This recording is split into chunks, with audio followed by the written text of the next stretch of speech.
आजोबा, तुम्ही एवढं गावाचं भविष्य बघता. 2030 नंतरची कशी दुनिया असेल जरा मला सांगता का?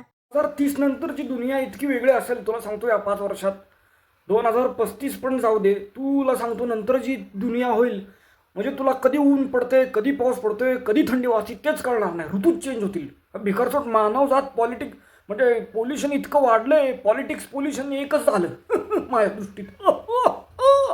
हसल्यावर दुखतं थोडं. आणि काय होईल तुला सांगतो, टेक्नॉलॉजी इतकी वाढेल, घरात बसून 2 मिनिटात वस्तू येईल कुठली पण.